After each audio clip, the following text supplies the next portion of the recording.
Nice to see you, Lucinda. And you, Matt? Yes. Remember we spoke a little bit about the introduction, and I said, listen, I'll Yes. try to get a little better on that. Yes. Okay, so I've got a pre-recorded introduction that I'm looking forward to your reaction to. Okay. Okay. All right, so let me see if I can share my screen here. Can you see that? Oh, that's beautiful. Well, thank you. I don't Hey, know. that's lovely. Yeah, it's kind of Yeah. cool. Okay, you ready? This is going to be a 3-minute introduction. 3 minutes. My God. 3 Okay, minutes. go for it. Okay, you ready? Come on over to our valley, where boys run free. Run through the lush green meadows in your shorts. Brother John will be your guide in a summer of indescribable earthly delights.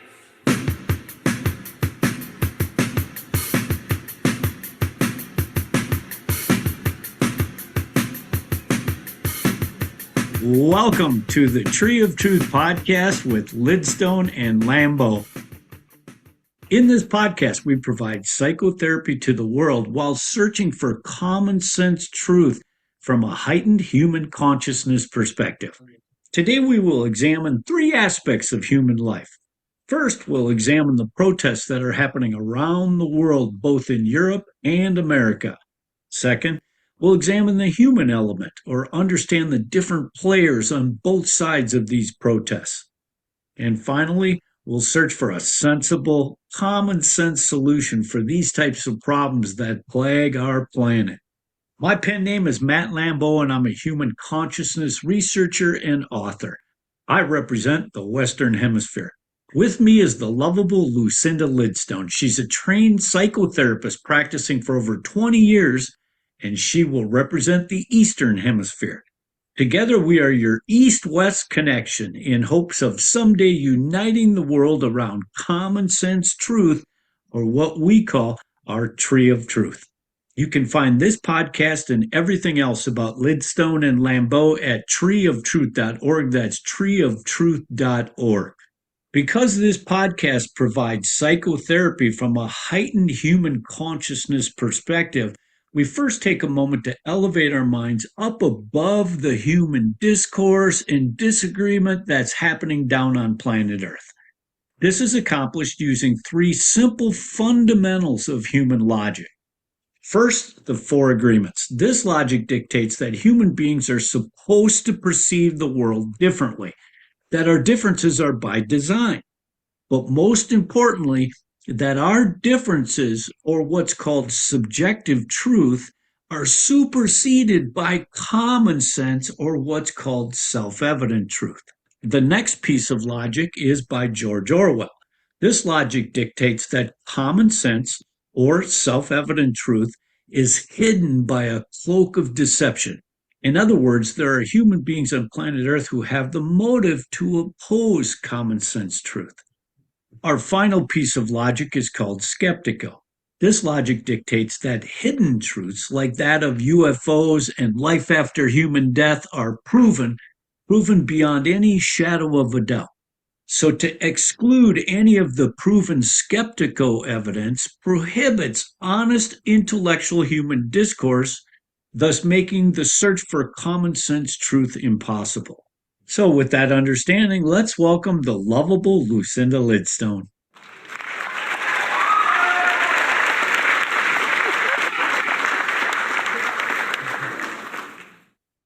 Welcome, Lucinda. How are you? I'm good, Matt. How are you? How about that introduction? Got to start somewhere, huh? You have. Yes. Okay, so to get into our agenda today, okay? Yeah. Again, I've got some questions for you, and we decided that it would be a good podcast to learn a little bit about the protests and what these people are. So my question to you is, on your side of the world, what are they protesting and why? Okay, so it's the farmers. Okay. It all kicked off in Europe, really, with Germany. But I was just looking just now. There's live footage at the moment about there's 200 unions advancing on New Delhi in India, and to the point where the capital has barricaded itself off. So you've got it happening in Europe. I don't know if anything's happening over there where you are, but India as well. And for mostly common reasons, but depending on which country, they're slightly different. So at the moment, who have we got? We've got Germany, Italy, France, Portugal, the Netherlands, as I said, Belgium, did I say Italy? And India and Greece. So an awful lot of countries. So initially, I believe Germany was the tax consequences for them, I think, was what promoted them to rebel in the first instance. But when you look at it, some of these ideas from the EU on the surface look like they're reasonable, because they've got various targets about regenerating wetlands, things like that, looking after forest ecosystems, looking after marine ecosystems. So on the surface, it looks like a really good idea. But this whole green agenda of net zero for 2030 is just so extreme. And what the farmers are saying, particularly actually the Irish farmers, are saying that these directives are set by big corporates that have no idea whatsoever of what it means to toil the soil and to work the land. So they're completely disconnected from the reality of farming. And ultimately, if you have no farms, you have no food. And if we have no food, then we have no life. So, yeah, I've waffled on. I don't know where I'm going with that. No, that makes sense. So are you saying that they've got like an environmentalist agenda? And Yes. so, right. And so somebody is sanctimonious, right? Yeah. Somebody in power is sanctimonious and saying, listen, I know the way this planet should unfold, and I'm going to have you all conform to my ideals, regardless of the consequences. Yeah, without any discussion, without saying, okay, we've got this concern, because we all want nature to be cared for and looked after. Of course we do. And we need to make sure that things are sustainable. Of course we do. I don't think anybody would deny that. But Agreed. if you're going to introduce legislation or directives, you really do need to consult the people that know best, don't you? And that is the farmers. Right. So with the Netherlands in particular, they were saying that they've got to cut down their cattle percentage. So they've literally got to either kill off, or I don't know what, to goodness knows how much percent of their cattle. One thing that I'm kind of ambivalent with, one directive was the cut in pesticides. And so the farmers, obviously that's difficult for them because they get less yield from their crops if they're destroyed by pests, etc. But, actually I'm quite in favour of that and seeking alternatives, because we know that glyphosate, commonly known as Roundup, is so dangerous for our health and dangerous for the insect population, etc. So some of these things on the surface, I think that's how these legislations get a foot in the door, because on the surface they seem really reasonable and quite welcome, actually. But as I said, they just don't take into account the reality of putting those things in process. Right. And there's a balance. There's definitely a balance between environmental concerns and commerce. Okay. Yeah. And yes, your sanctimonious leaders, they disregard the commerce part because their check comes in. Yeah, That's exactly. the problem we have from my perspective is when all's said and done, where the planet runs on money. You got to have cash flowing. Okay. And the moment that restrictions are put on that through regulations, pesticide regulations, what be it, yes, even though we all agree that you got to keep it in balance. That's common practice for the environmentalists. And again, the irony is in that narrative, they've forced us into a position of defending that we don't necessarily care about the planet. They put us in this Yes. defensive thing that if you don't support these sweeping central control measures, then for some reason sanctimoniously I can look at you and say you obviously have no morals. Yeah. And that couldn't be further from the truth. The problem is they control the narrative. Yeah. And that balance is absolutely essential. Because basically they're protesting because these regulations are putting them out of business, right? They can't Yeah. Well, sustain. sorry. No, they can't sustain. That's why they're protesting, saying, wait a minute here, you've got your foot on my throat. Exactly right. And there's been an increase we were talking last week about suicide, and there's been an increase in farmers' suicide because they're subsidised heavily. But as the Irish farmer said, if you're relying on money from the government, then that necessarily comes with consequences, doesn't it? So you've got to bend to a certain degree, otherwise you don't get your subsidy. But they're just crushed by debt. It's terrible for them. And so, Absolutely. you can't wonder that they just give up. Exactly. Again, you've worked your whole life as a farmer and now you can't make ends meet. What's the point in continuing to just slave on this planet on behalf of the power structure? Yeah.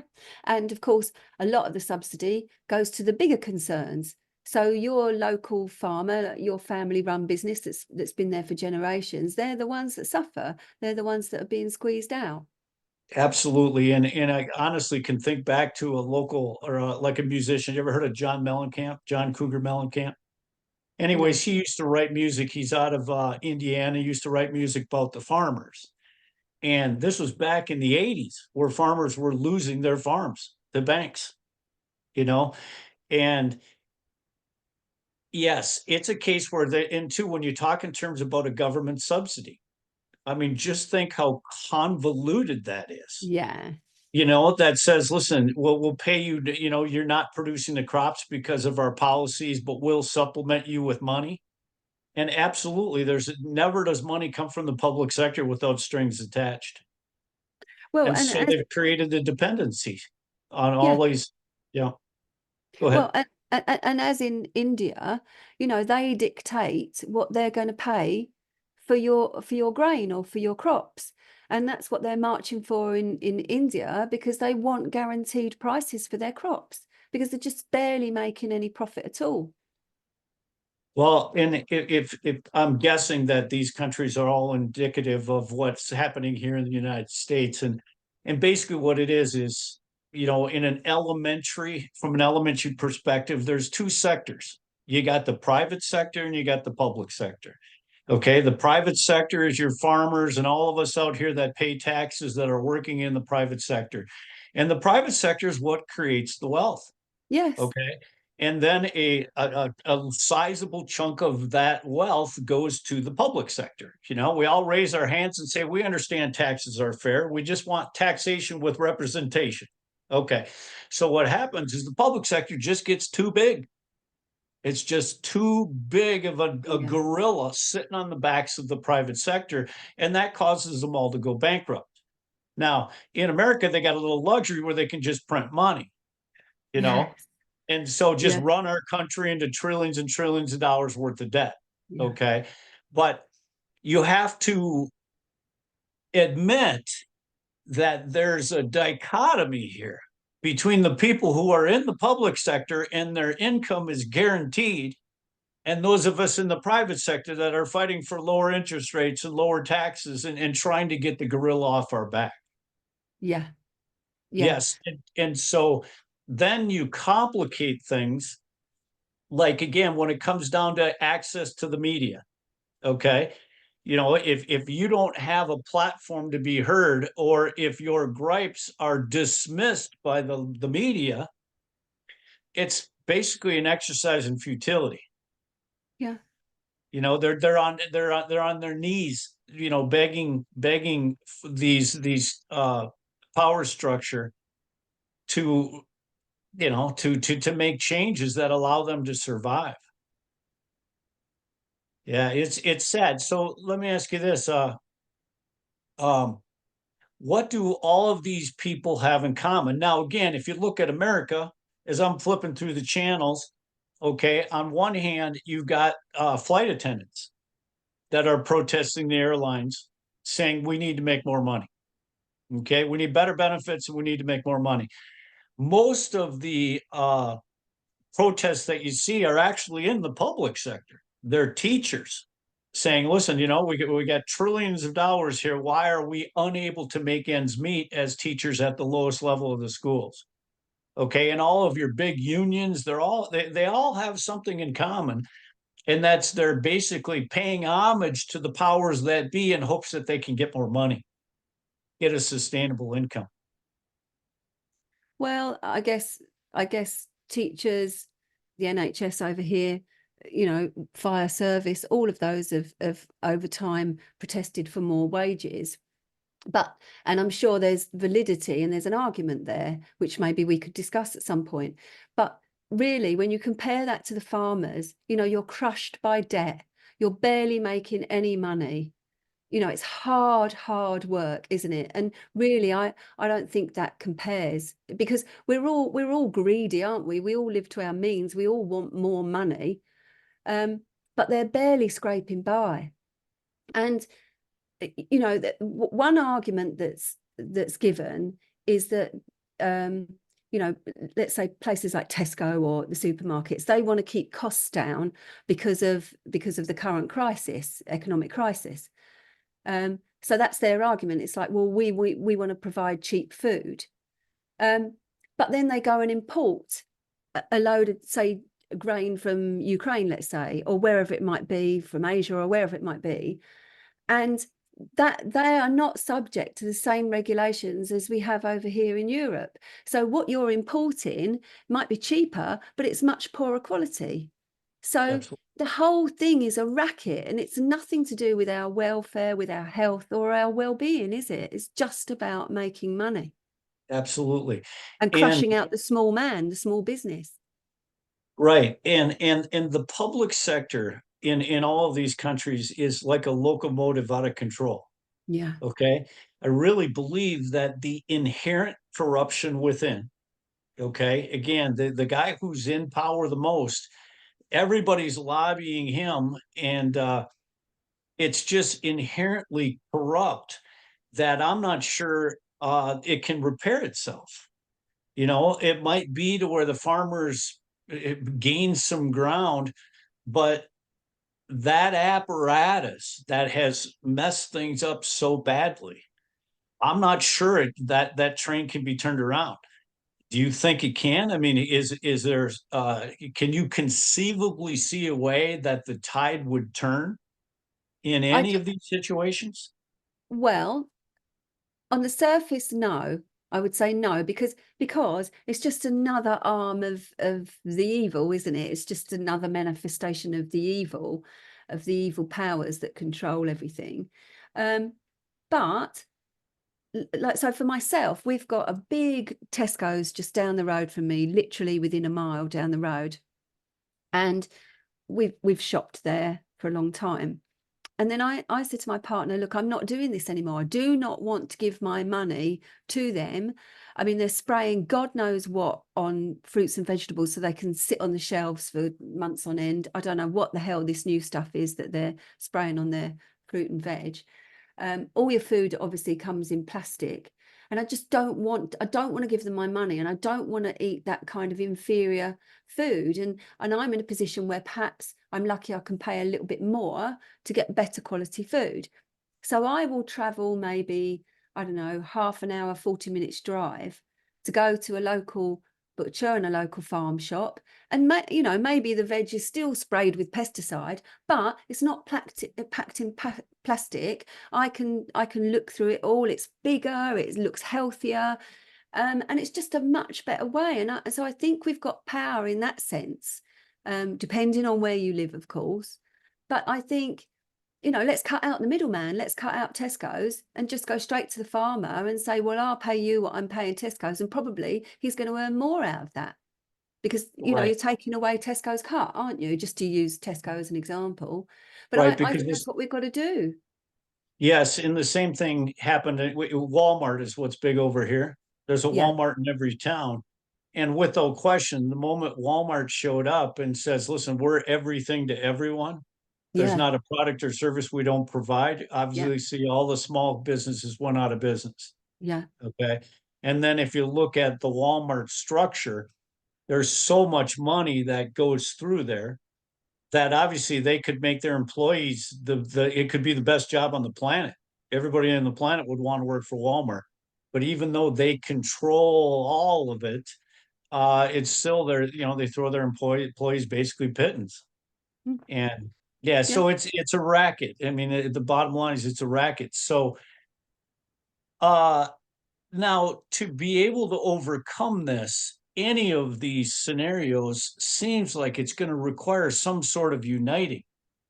yeah. How on the outside when we've got all this, the farmers here, the flight attendants here. I mean, we've kind of got all these small little uh pockets of people who have legitimate concerns. How do you ever see something like that uniting and gaining traction? Well, coming back to the farmers, everybody is out, aren't they? More and more countries are out.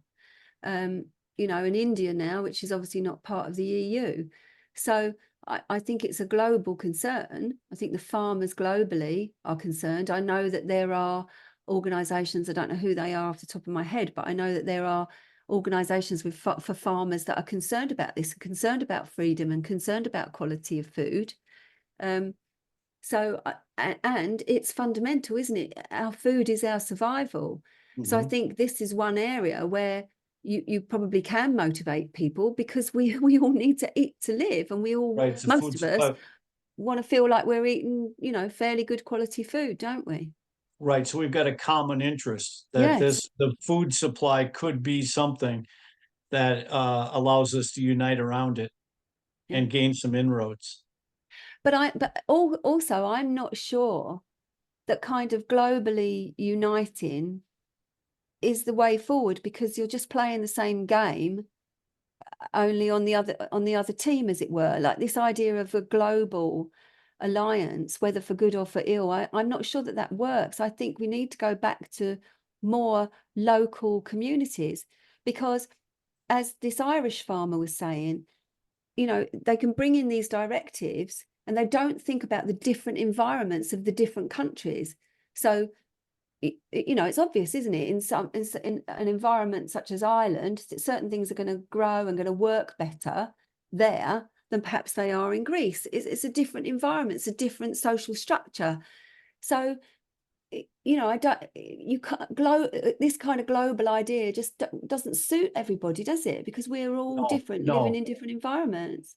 right, and you're hitting the nail on the head, and that is the problem is that when you try to centralize everything across the planet, no, you definitely want to relinquish that central control and start letting the smaller communities, the states, the neighborhoods take care of it themselves.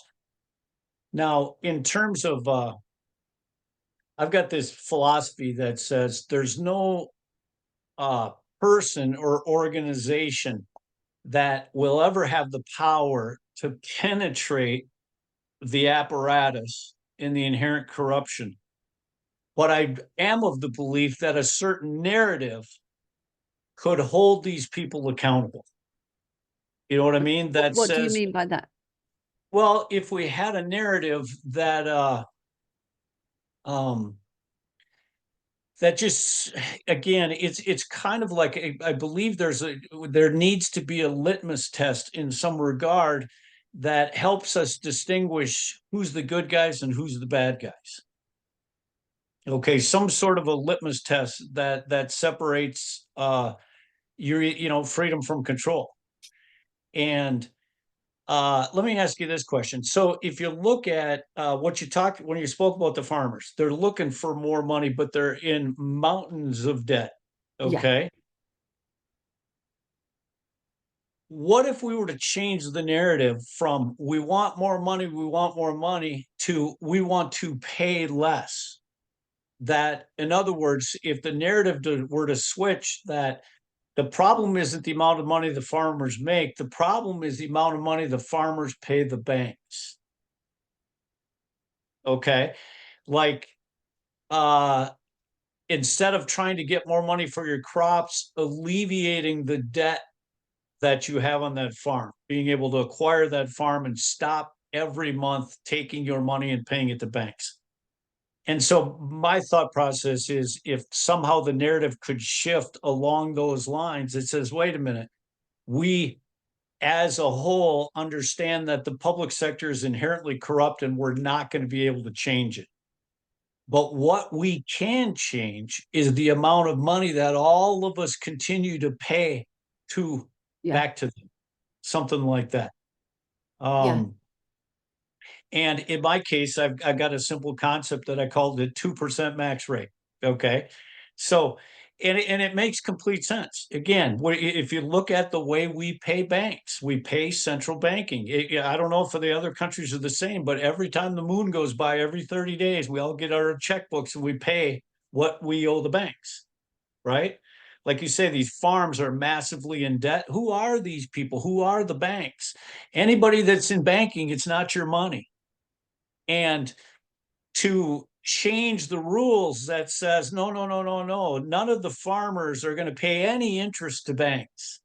Every dollar you give it is going straight to ownership of that farm, because I believe the farmers could all survive if they were able to alleviate the obligations they have to these banks. So that's kind of a curveball, but the only reason I propose it is because it's a narrative by which we could get a lot of people to agree that says, listen, let's stop talking about the wrestling with taxes and this or that, but let's start really looking at where do the farmers' dollars go, and how can we help those farmers not necessarily make more money for their crops, but keep more money in their pocket.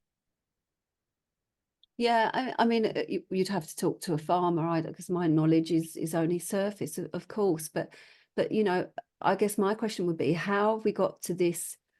How have we got to this situation where a farmer is subsidised for his diesel, subsidised for all sorts of other things, and yet he still can't make a profit? He's still in debt.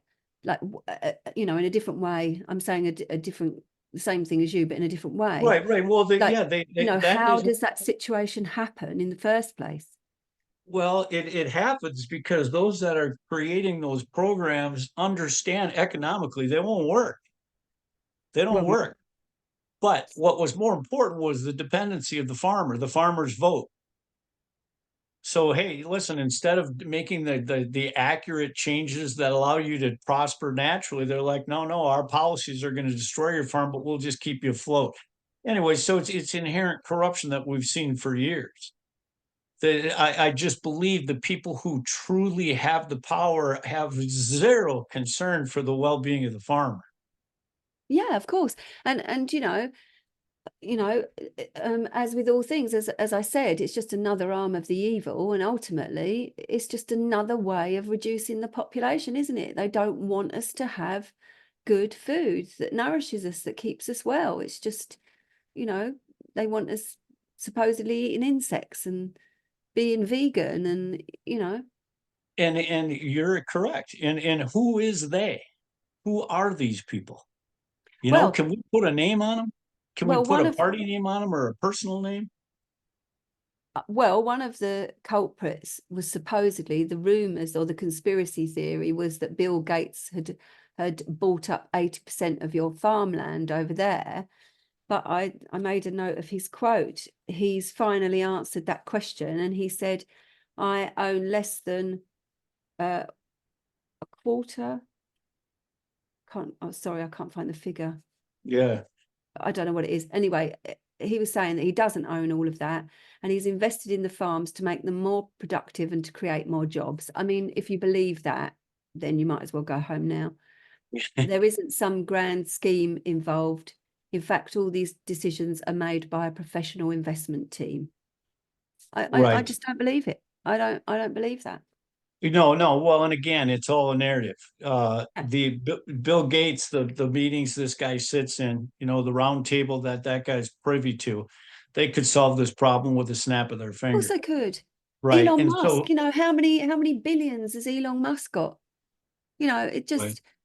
as you said, it's like it would be barely any cost to them, wouldn't it? If they really were altruistic and wanted to help the planet, they could do it. They could solve so many problems, couldn't they, straight away? They could figure it out by this afternoon. Yeah, No question about absolutely it. right. Yeah. So there, Absolutely right. again, that's not going to happen. So I guess a larger question is there anything we can do about it? And is there a moral imperative to fight these guys? And if there is, if part of our role on this planet is to try to make the planet a better place, then we're going to need a different strategy. Yeah, and I know you're all about, look, let's stop talking about the problem and let's talk about solutions, but nobody knows what those solutions are. There's no joining together for some great plan.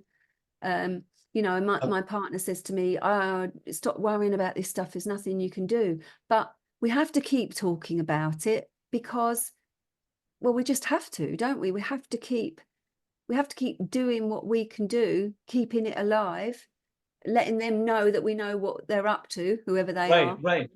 right. And the thing is, that's where, again, kind of like what I feel is somewhat of a calling here is I just understand the importance of the narrative.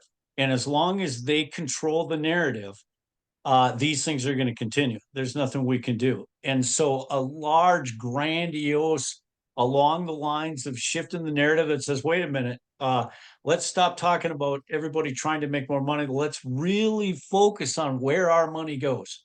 Yeah. Why are we paying this money consistently to the banks? And uniting in that regard that says, listen, if we put an army or a party, I like to use the term party rather than army, together of 1 million people that says we're done paying banks, that'll get their attention. So I think we that's kind of my goal, is to try to find something. Again, I just think there's a litmus test that says, listen, would you support that no human being on this planet would ever pay a bank more than 2%? Just a straight 2% rate. And those that would oppose that expose themselves as having ulterior motives, because your typical human being would say, yeah, why would anybody pay? Who are these banks? It isn't their money. They're bankrupting everybody. The banks are bankrupting. So to drop it down to 2% means that trillions of dollars would stay in the hands of the poor overnight. And it might seem absurd or grandiose, but so was the American Revolution at its outset.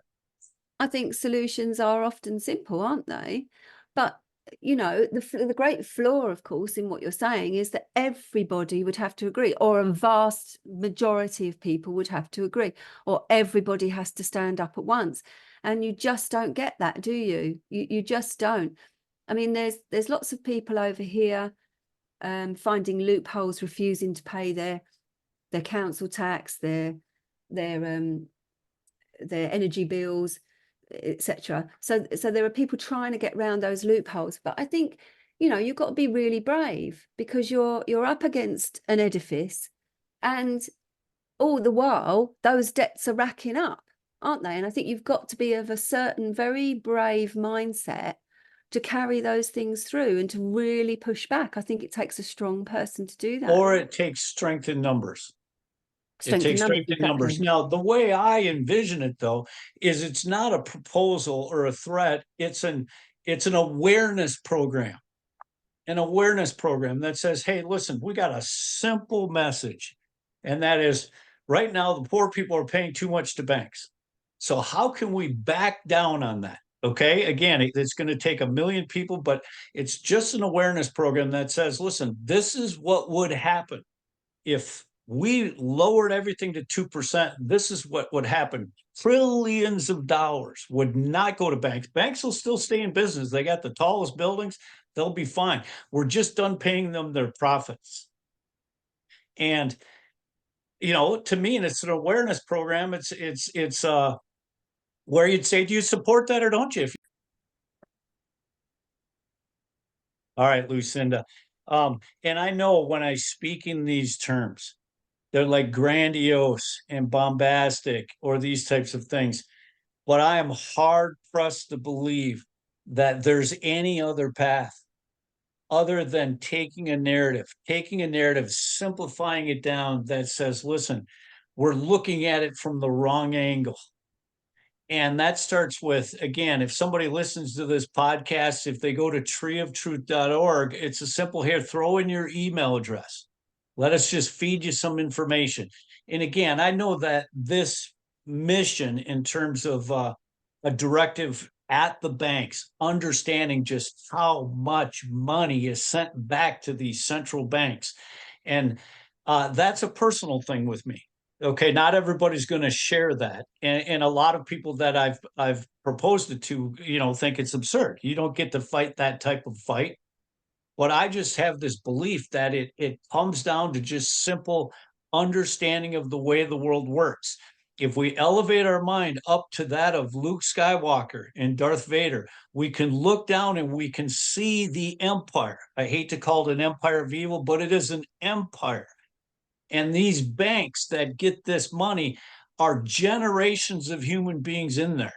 Okay, the Fords who went out and sold all the automobiles to make their money. These people are gone.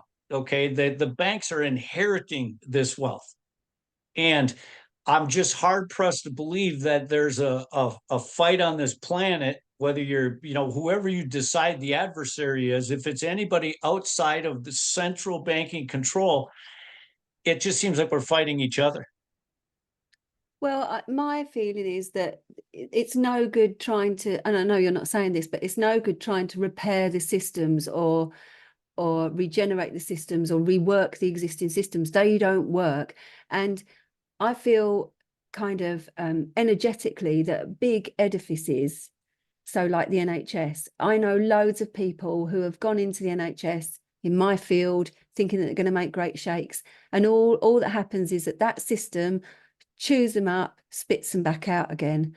So I think once these edifices have an energy and a personality and an impetus in and of themselves, and so it's no good thinking that you can change that. You need a completely different system. You need to turn away from that and do something different. And what makes sense to me right now, and I know nothing, I certainly don't know anything about politics, but what makes sense to me right now is local communities, is, just turn into your local community, buying off your local farmers, talking to people locally, because where you live, your way of being is going to be different from mine because you're in a different environment. And I think it really does boil down to that for me, that we are of our environment. We have to work with it in whatever way, but that doesn't mean this ridiculous green agenda of net zero by 2030. It's absolute nonsense. Absolute nonsense. I agree. And that locomotive is not going to stop. No. Okay. The inherent corruption within the corporations, the centralizing of the corporations, the inherent corruption within our political system, the inherent corruption within our religious systems. Okay. None of that's going to change. So in my world, if you take it down to a personal level, individual families, okay, because we can't control any of the rest of it, we maybe can control just how much we write our check for each month, just how much we pay out. If we look at your typical family expenses, a percentage goes to insurance, a percentage to interest rates or whatever it might be, percentage to food, a percentage to what be it. And the one who takes the lion's share of all the people's money are the banks. Yeah, absolutely. Banks. Absolutely right. And again, it would take certain strength in numbers, but just the narrative itself, if somehow we can introduce a narrative that says, listen, let's change the conversation. Instead of trying to correct the corruption, why don't we just stop paying them the money we pay them? And that'll get their attention quickly. And also to realize we don't need all this consumerism. We don't need it. All the stuff, like we've all got loads of stuff, haven't we? Right. Loads of stuff that we just don't need. But we believe that that's going to fill a hole, or, yeah. Well, yeah, and it's a slippery slope. Again, it could be a case too, where if you've got ample money, you figure, what should I do with it? Well, I got nothing else to do with it. I might as well buy some stuff. Yeah. And that's where we need to get into their melon and go, no, no, no, no, no. Instead of buying stuff, send it to Matt and Lucinda here, the Tree of Truth, and help us push this narrative. Yeah. Okay. And that's a topic for another podcast. But truly, now, I don't know if you get a second, go to, let me just share my screen one more time. Okay. Yeah. Let me show you something here. Here. Okay. Can you see that? Yeah. Yeah. Okay, so this is basically, again, the right now, TreeOfTruth.org. Okay, and if you go, our podcasts are listed on here, and again, I'm working on the site to try to improve it. But if you go down here where I put this little spot that says support the Tree of Truth, help the world get the psychotherapy it needs, if you click on contribute, okay, I got some plans here that says, listen, if you want to contribute to the cause at $29, we're going to take that money, we're going to put it into marketing, and we're hopefully going to reach another person that needs the psychotherapy they need. If you pay us $99 a month, it helps us reach more. We've got an option here to pay us $1,000 a month. And in that case, we're partnering up with you. You believe in what we're trying to do. You understand this Tree of Truth is super beneficial, the podcast we put together, and that $1,000 is going to help us reach more people. Any money that's given to us is completely transparent in terms of what we're doing with the money. But I would love to ask anybody, okay? And again, I'm not talking about your poor farmers that don't have extra income. I'm talking about the people who've got things made, okay? I would ask them, do you believe you should contribute back? Do you believe that you should donate to certain causes? And if you do, I would love to know what cause you believe is better than what we're trying to do right here. And if you believe in our cause, whatever you're donating to the Catholics or to the Democrat Party or to the Republican Party or whatever you believe your worthy causes, we'd like you to consider giving us half. Okay. And that isn't ludicrous. People donate all the time to things they believe in. And I'm hard pressed to believe there's something better for the world than what you and I are trying to do right now. So, as people see this podcast, please go to treeoftruth.org. If you like what Lucinda and I are attempting to do, our phone number is right there. You've got the ability, but call us up, talk to us, get involved. Because if the world's going to change, it's going to change through a narrative. It's going to change through an awareness program. And that global uniting, that you're accurate. If you were to just globally unite, now you've got two united parties fighting with one another. Okay, so I don't believe we need to unite in that regard. What I do believe we need to do is to unite in cause and then hold our power structure accountable to that cause. Like the farmers have a cause, okay, but they don't have the strength to force the power structure to adhere to their cause or to take note of their cause. It just somehow, some way, there has to be this common denominator that says, wait, and maybe it's a public sector, private sector thing. There's a case to be made that says, especially in America, that the private sector, the people who pay the taxes, should have the ability to dictate the amount that's spent, and the public sector is set to fight over where it's spent. Does that make sense? Yeah. Like, let's say in England, everybody that pays taxes has the ability to say, that's it. You're not getting any more money. Now the public sector can't go out making all these promises with an open checkbook. They've got a fixed amount. Now the public sector is going to slug it out for how the money gets spent. So a simple concept like that would change the world. But it comes, I think the only power we have is one by one to try to force a narrative that helps the human mind understand just who we're fighting. And if we were to get on the same page, just in terms of simple understanding, what role do the banks play in this world? Could they be our target? And the more people that gravitate to that narrative, that's saying, hey, listen, Mr. Politician, I love what you're talking about. Yep, you said you're going to support the farmers and anything, but what do you think about the 2% max rate? What do you think about that? Where the people only pay banks 2%, Mr. Politician? That creates a litmus test where he's got to join us or oppose us. But that's for another day. Because again, you're accurate that the problems have persisted on this planet for decades, for generations.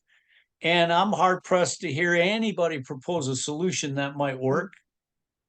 And so you're going to see me keep pushing for that listen, there's a simple narrative that we can turn things around here.